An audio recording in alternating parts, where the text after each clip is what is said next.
आज आपण मसाल्याच्या तिखटाची आमसुलाची आमटी करणार आहोत। त्याच्यासाठी 2 टोमॅटो घेतलेले आहेत, कोथिंबीर आणि लसणाच्या 7-8 पाकळ्या घेतलेल्या आहेत। आता याला आपल्याला अगदी बारीक असं चॉप करून घ्यायचं आहे।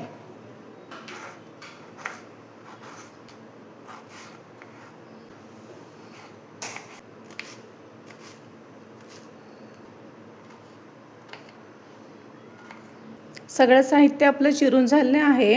आणखीन डाळही व्यवस्थित घोटून घेतली आपण। आता आपण आमटीला फोडणी घालू।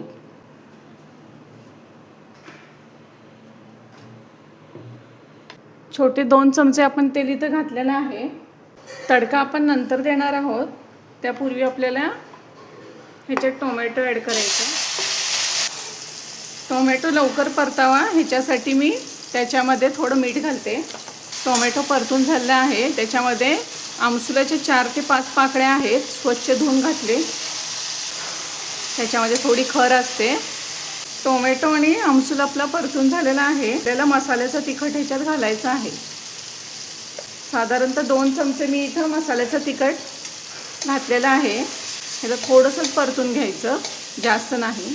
त्याच्यानंतर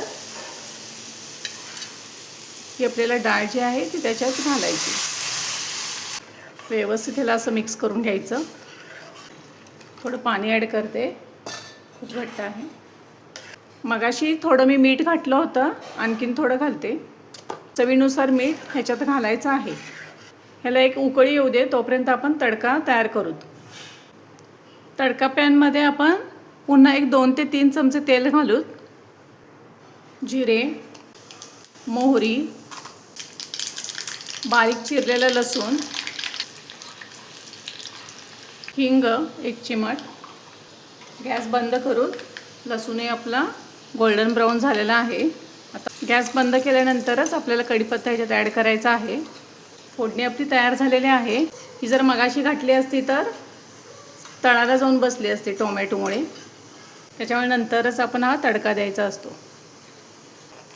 आमटी आपली छान उकळलेली आहे। आता त्याच्यामध्ये हा तयार केलेला तडका घालू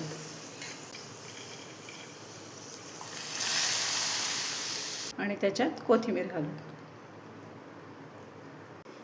छान अशी मसाल्याच्या तिखटाची आमसुलाची आमटी आपली तयार झालेली आहे। हा व्हिडिओ तुम्हाला कसा वाटला ते मला कमेंट करून नक्की सांगा। त्याचप्रमाणे व्हिडिओला जर सबस्क्राईब केलं नसेल तर सबस्क्राईब करा, लाईक करा, शेअर करा। थँक्यू।